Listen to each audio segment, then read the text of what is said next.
You're at the Coaching Inn, 3D Coaching's virtual pub, where we enjoy conversations with people who are engaged in the world of coaching.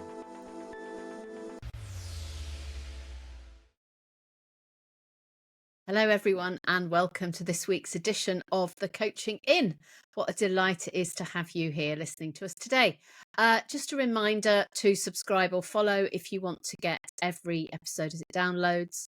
And I'm putting some fun stuff on a Substack called Inside the Coaching Inn if you want to check that out. We're really trying to see whether we can find a way of you talking to each other. So check it out. Today, my guest is Josefine Campbell, who's written a book, Tools for Managing a Selfish Leader. I can hear some of our listeners going, thank goodness. Before we get to the book, Josefine, tell us a bit about your journey and your journey into coaching. Yes, I didn't become a coach until I become a mother. And it's not that I think that coaching and motherhood has anything to do with each other. But for me, becoming a coach required a certain level of maturity that for me arrived with parenthood, because now I really had to take responsibility for myself and my life, and because I had to take responsibility for another living human being. So I really had to check in on myself and make some decisions about how I could live my life in the best possible way and do what I'm supposed to do in the best possible way. I'm driven by impact. To me, what makes me happy is to see that things are changing just a little bit to the better. I don't have to decide exactly what's going to happen, but if I can see that, someone comes in to my office and they feel heavy, and when they leave, they are sparkling and more light floating out of the door, then it really makes me happy. Or it could also be something around us. I've been very concerned about environmental issues, for example. So I used to work in strategy and innovation, and with a large focus on sustainability. And back when I started, it was not really an agenda that was really discussed in business circles, except from in sustainability business circles, which were very small at that time. So it was really, really uphill. And I remember one day I was sitting in my bed, and it was in the morning, so I was very clear in my mind. And I kind of connected to that little being in my belly, and I had that check-in with myself about maybe I should change what I do to something where I'm more in flow, something that is easy for me to do, but where I can still have the impact and I can still make a living, or maybe I can even make a better living than from sustainability, strategy, and innovation. And so that started a process where I have a very wise mother-in-law, and she said, "You're so good at speaking with people. Why don't you make that your living?" And that kicked it off. Then I signed up for training. So while I had a 4-month-old baby, I did my training. My parents were a great support. They came in the breaks with my baby so I could nurse her. Wow. And then, of course, it takes time in the beginning to start building your clientele and your reputation, because, yes, this is a kind of a business that is built on your relationship. I think most of my clients, they come from recommendations. And so, of course, that takes time. But the job itself, it was easy, and things did start to flow. So now it's really floating, and I love what I do. Fantastic. I really love it. I have this perception that I'm going to keep on doing what I do until I'm like plus 80 at least. Great. Yeah. Amazing. Do you know, I was really captivated by the first thing that you said about becoming a coach when you became a mother. And it made me wonder about, for me, there's something about parenting that's about not being in control. Yeah. Yeah, it's very, yeah. But the way I'm a coach, I'm not in control either. Yeah, It's my exactly. clients who decide. Yeah. I don't think that ever been a real issue for me. I used to be quite insensitive. You won't believe, you won't believe it I used to be an entrepreneur. My background is in business. So, and I used to be a martial art champion. So I Wow. used to be a tough cookie. So to me, and my issue, working in business and working in large corporation with other people, was that sometimes I was not very emotionally intelligent when I was very young. I didn't read people well enough. I didn't have enough consideration of how people would feel. I just wanted to get things moving. So I was just pushing things through. Didn't care about the hierarchy. Yeah. I would speak to everybody in the hierarchy the same way, which some leaders actually really like, but some in between get a bit offended. So to me, what made the change is as I became a mother, I became more sensitive, and I think my emotional intelligence rose tremendously. Wow. And how old is she now? 10. Oh, lovely. Yeah. And you're a very proud mum. I can see that in your face. Oh yeah, she's absolutely a little piece of magic. She's Lovely. my little wonder. Yeah. So I would say the transition was smooth. I was working with the same kind of people, and some of them are even the same, but I changed how I worked from one focus to another. So the transition was very, very smooth. Nice. And some of my clients were even waiting for me while I was pregnant. Oh, wow. Yeah, which is really nice. And now you've birthed a book. Yes. Yes, and it was not something I controlled or I decided. I don't feel it that way. I felt that book had to come out because I witnessed a process that a leader went through, and it was remarkable. And because I'm not a psychologist, I didn't know what she was not supposed to be able to do. So she did it because we didn't know better. Oh. She had a very selfish leader, someone with dark traits, the kind of leader where a psychologist and psychiatrist would say, just leave, leave, leave. But she had been in this situation one time before, and she didn't want to just continue fleeing every time she ran in to someone like that, because then she could go on fleeing for the rest of her career and not getting to where she wanted to get to.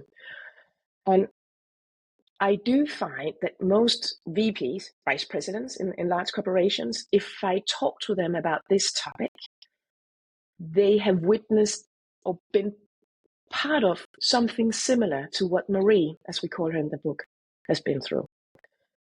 So I think it's quite difficult to get to vice president level in a large corporation without being able to deal with what Marie dealt with, because otherwise you're just going to flee every time.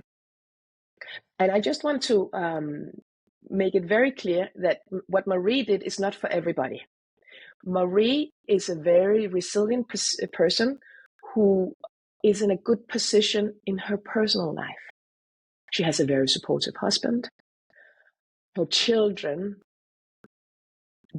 are well functioning and they're quite big. So it's not like she has one child with ADHD and three others and alone with the kids and a mother that she has to look after, or her private life is pretty calm. And she's healthy. She doesn't have any major diseases she has to fight. She's a wholehearted person. She has a lot of friends, a lot of colleagues that support her. So she was in a good position to take this challenge up. Yeah. Well resourced. Yeah. Yeah. And so you and Marie went through this work and then it birthed your book. Yes, it is. Because when we reflected on what she had been through, we thought about how we talked about how remarkable it was and how useful it could be for others to get the tools she got and to know that this is possible. So then I was like, I'd already published another book at that point. So I was already an author, and I was like, maybe we should write down your story and share it. And that's what we did. Wow. So Yeah. it was inside of both of you, and you just had to put it on paper. Yes, and then we waited some years, and because we didn't want anybody to be able to recognize who it is. So nobody are in the same positions anymore. So it would be quite difficult to figure out who it really is. Of course, we Right. can't do that because my work is 120% confidential, as I always Of say. course. So we have to be very certain that no one can guess what this is really, which company it really is. Yeah. Yeah. So lots of our listeners are coaches who will be coaching people who are working for selfish leaders. Yeah. And of course, we talk, don't we, often in coaching that the only thing I can influence is me and how I do what I do. Exactly. Because we can't change the behaviour of others. Yes. So tell us a bit about what you and Marie learnt together. Yeah. So the book is called 12 Tools for a Selfish Leader. So it was a journey, a process where we step by step dealt with what was in front of Marie. We took it step by step. And it was not until in the middle of the process that we realized what we were really dealing with. Yeah, which is pretty interesting. And when you read the book, like sometimes when I do podcast interviews like this one, the host will be very interested in knowing about leaders with dark traits and asking about Martin, who is what we call Marie's leader. But actually, the book is not about Martin. We don't share anything about what happens inside Martin. I know much more about what really happens inside Martin because I had many conversations with him, and he also opened up to me. But I don't share that in the book because that's not what it's about. It's not about figuring him out. It's about dealing with him. And the first thing we had to deal with was stress. So the first couple of tools are stress management tools because that's what we thought we were dealing with in the beginning. The coach in the book that we call Caroline, she gets a call from the HR partner who says, we have a leader who is suffering from stress. She just had a breakdown. She was crying in a meeting, which was not a common thing to do in that company. As you'll find in many companies, people don't show emotions in this company. But she just couldn't hold it back. So we thought we were dealing with a stress situation. And of course she was stressed because you get stressed from having a selfish leader. So the first couple of tools are about assessing and dealing with stress. Mm-hmm. And from my martial art background, I have developed a method. I'm also trained I'm certified as a stress coach. And I developed a method which has very much to do with managing your body signals, getting to know and understand your body signals. And in my first book, I created a matrix that is built on science and my experience as a martial artist and a coach. So it has 4 mental stages. And the axis in the model, personal energy in the vertical line, and then you have whether you're mentally ready or hijacked in the horizontal line. So once Marie, she started managing her body signals and her stress and calming down the nerve system, she can start moving into using the matrix, which is called the awareness matrix. And you can find a picture of the awareness matrix on my website, josephinecampbell.com, so you can see it if you want to see what we're talking about. So she starts navigating her energy and her mind to make sure she's in what I call the green zone. What a selfish leader will do is they will very often try to manipulate you. And they do that by pushing your buttons towards rewards or threats. And that will take you into the red zone. So it's very much about, so you get mentally hijacked, either because you're really eager to get something or because you're afraid of something. And that can be very subtle. It doesn't have to be very dramatic. It can be very subtle, but they can control people like that. So a lot of them try to do that. So it's very much about staying in the green zone and very much about managing your personal energy.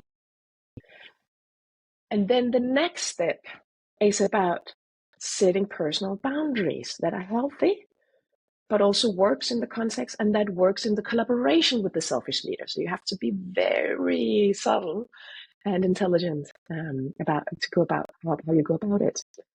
And one example is Martin. He's very well spoken. He's a native English speaking person. He's very extrovert, and no one can phrase sentences like Martin. He's also very fast thinking. Marie is very intelligent, but she's not fast thinking. And English is not her first native language. She is what some people would characterize as an introvert. And then you can discuss whether introversion exists or not, but that's how she identifies. So, on her annual performance review, having a 1-hour conversation where Martin shares his perspective and then she has to reply is very difficult for Marie. So what we planned for, and that we got Martin to agree on, is on day one, Martin, they do a 30 minutes meeting on day one where Martin shares his perspective and what he has to say. Then Marie, she listens, she says thank you. And on day two, they have another 30-minute meeting planned. And then Marie, she can come well prepared. She can be well composed. She can make sure she's in the green zone, that her energy is up, that she slept well, and everything else she has to do her exercise, walk the dog in nature, all the things that works for her. So she can be prepared to reply to Martin. And then she'll be more grounded, rooted in herself. Because being rooted in yourself, having that foundation in your inner self is key. Because if you have that and you're firmly connected to yourself, it's more difficult to overstep your personal boundaries or manipulate you. So all the time, Marie had to manage carefully to be in what I call relationship circle 3. It's a model that you will also find in the book, a tool, where you have 3 types of relationship circles. And relationships circle 3 is the healthy one. So if you picture a visualization where you have 3 images and each of them have 2 circles. In the first one, there's distance between the circles. That means there's no connection between the 2 people. They're distant. We often see that in professional settings. Then, in the second one, the 2 circles are overlapping. That's when personal boundaries are trespassed, overlapping. It's micromanagement in a not healthy way. It could also be people being in love, a symbiosis. And then the third relationship circle is 2 circles where the edge of the circle just touch each other. There's a connection. Both parties still have their personal space. Nobody is overstepping each other's boundaries, but they're connecting so they can sense each other and have an exchange where they listen to each other and maybe also they can feel each other, which is not what I would recommend doing in this circumstance. I would just recommend just listening. Yeah, not keeping the nerve system calm and deactivated. So a lot of, in English, we'd say steadying the ship, a lot of working together just to re-establish Marie's status quo. Yeah. And then what? Well, since you say that, if I may just step one Please. step back, a prerequisite to be able to do this and to get Martin to agree and get him along on this is that Marie delivers. Yeah.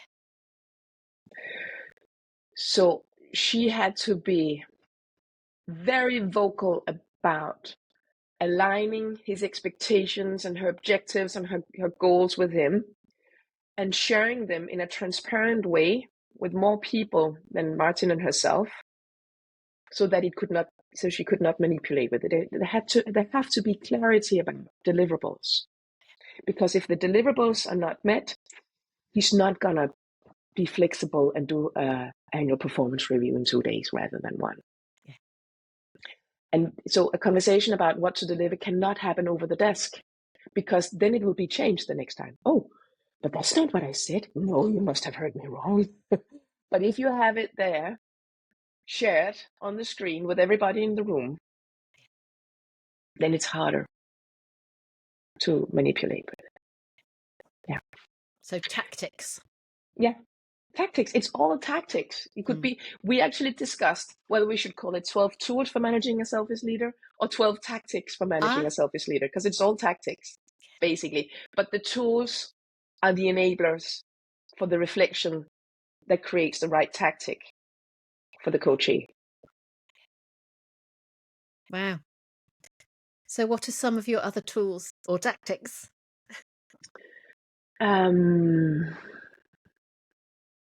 Well, you asked before, then what? Right? Yeah. After managing the healthy boundaries. And from there on, it's a constant work on staying in the green zone and keeping your energy level healthy. You cannot overspend yourself. And keep on managing those personal boundaries. And one tool that can help you manage your personal energy is what we call the power barometer. It's actually the title of my first book. So some of the tools are from the first book, the awareness matrix and the power barometer. And it's a check-in exercise where you check in with yourself on where your energy level is now, because a lot of people don't carry a constant awareness about how much they spend themselves. So it's good to start using this tool, the power barometer, daily and before meetings, to check in where's your energy level now, so that you align your behavior, your expectations, and you prepare accordingly to your personal energy level. In other contexts, we also use it for team development. It's also an exercise you can do together with your team. So if it's your whole team suffering, one thing that can build rapport and engagement and a sense of belonging and people's energy is to do this exercise together. Mm-hmm. And again, it's available for free on my website. There's even an audio file that you can use. If you go to the freebie section, you can find it. And you can feel free to use it. I really did this so that these tools would be available for people. So so people don't have to struggle so much when they're in this situation that is already very difficult. Mm. And some people, even though they have a selfish leader, they don't want to lose their job. Maybe they're in a position where they can't just quit. Like right now, a lot of companies have hiring freeze because of another person with dark traits. Yeah, which is making the world very unstable and making a lot of business leaders having hiring freeze. And then maybe some people, they're in a bad position, but they don't feel like they can leave their job. And then start managing your personal energy can be something that gets you through this. And I would definitely encourage you to do it together with other people. Or it can really be magical. And you can really, like doing these meditations or visualizations and exercises together, can really create another type of energy and support. And that kind of resilience, yeah. It's so interesting because last week's episode was with Rachel Philpotts about burnout. And you're describing all the things that we can do ourselves and we can encourage others to do to prevent burnout. Yeah. And yeah, to prevent burnout and increase engagement and a sense of belonging. And I know that a lot of leaders these days are struggling with how can I increase engagement and sense of belonging when we are working hybrid. And managing personal energy, talking with your team about it, and doing these exercises, which can be done virtually and in person. It's part of it. It's also part of preventing burnout in the team. Yeah. So, of course, when we're coaching someone about a relationship with someone else, it is all about the person we're coaching, as you're describing beautifully. So, Marie in the book, or the person that you're coaching, is now more stable and more able to engage and work out at what level to engage. Mm-hmm. Give us a couple of other tips. I think you said something very wise in the beginning of the conversation. And maybe it's just like something that everybody in the audience are aware of. But I don't think all the coachees are aware of it all the time. We cannot change other people. We can only change ourselves.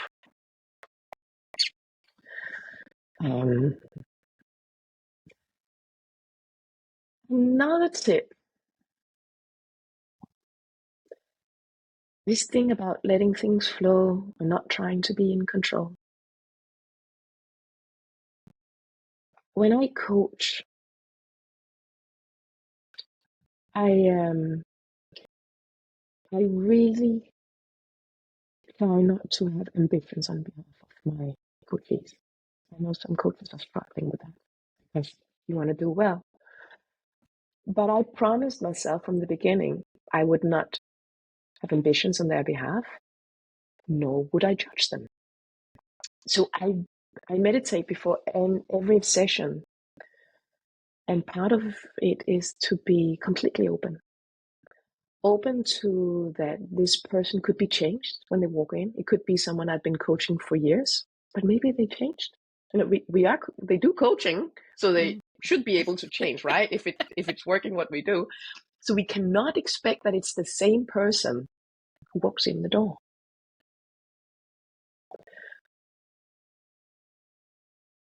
And then what they want to do, their ambitions, what they think is wrong and right, it's for them to decide. I will challenge them sometimes, but it's for them to decide.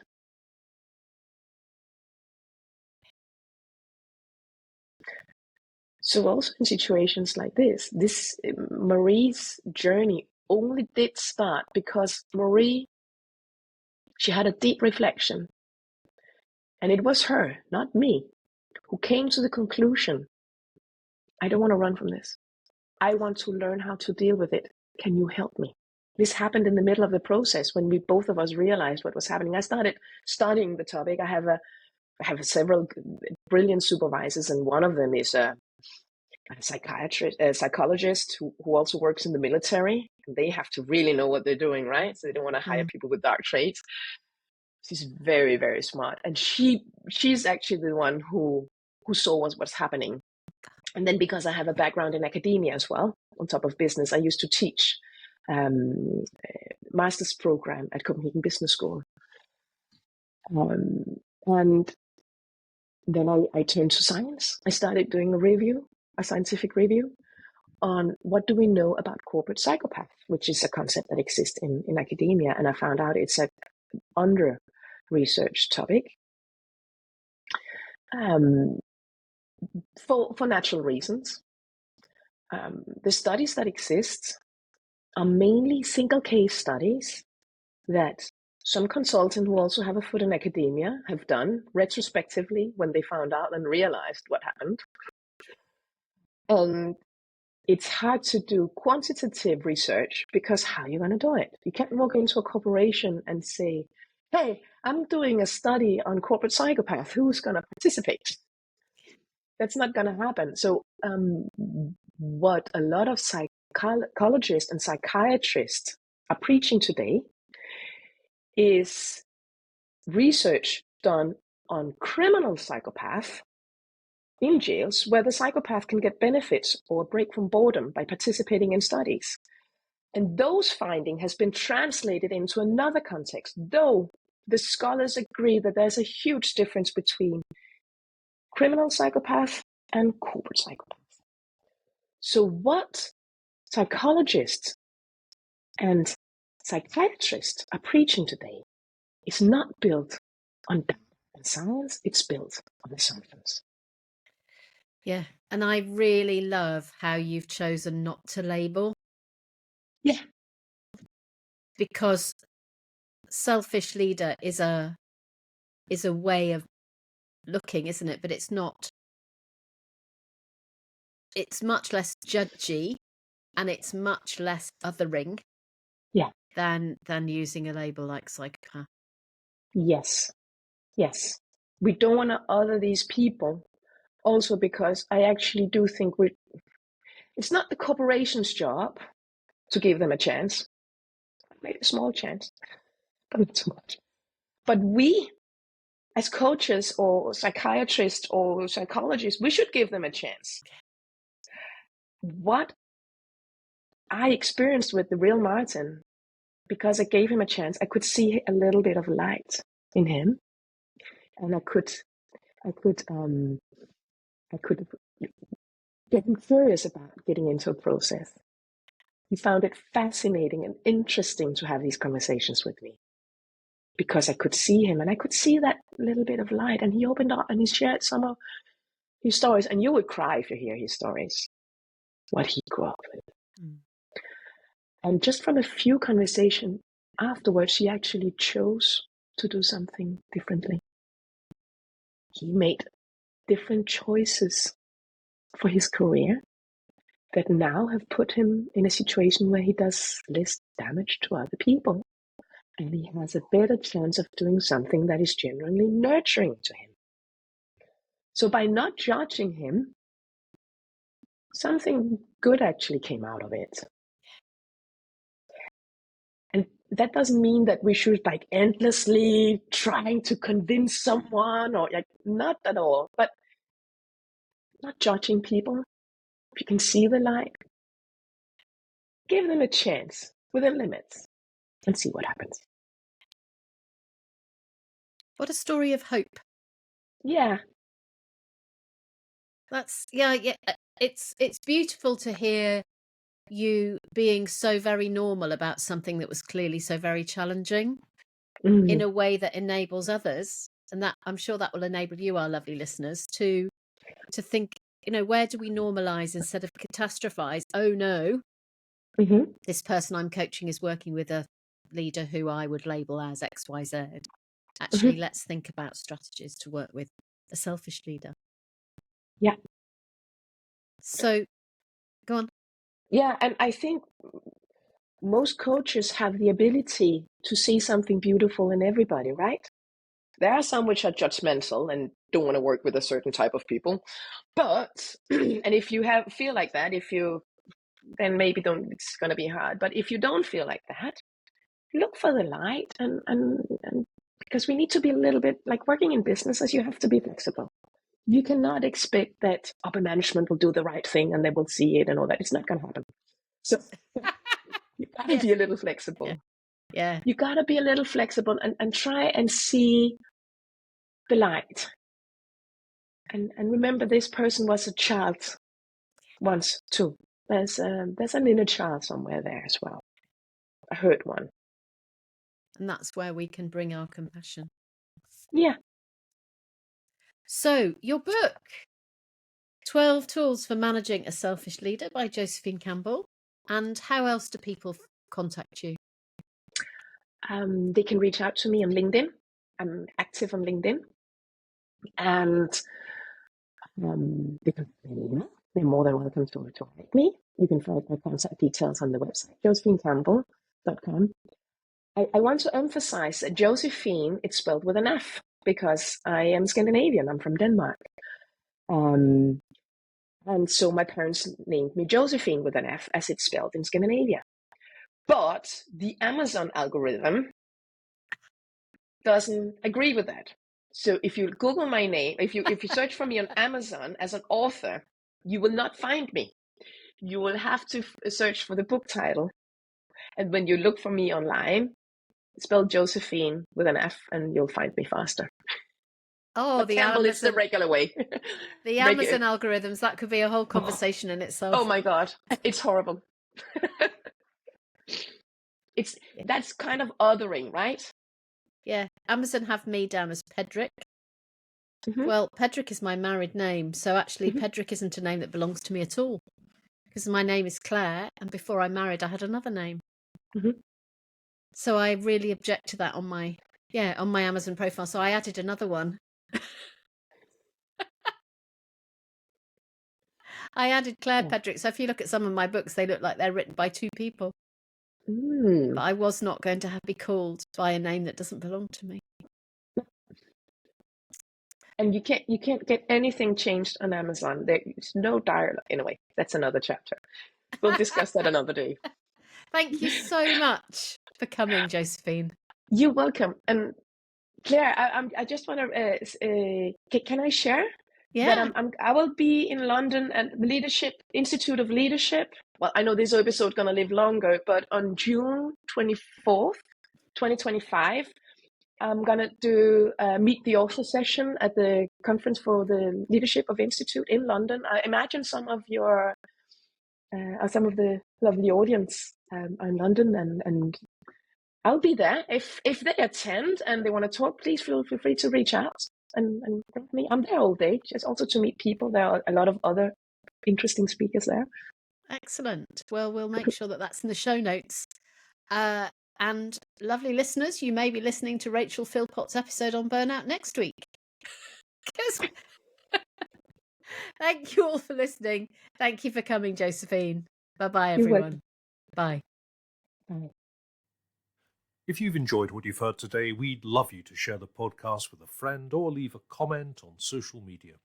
And if you'd like to become a regular at the Coaching Inn, you can subscribe on Podbean and all major podcast channels. We look forward to welcoming you next time. You've been listening to The Coaching Inn, 3D Coaching's virtual pub.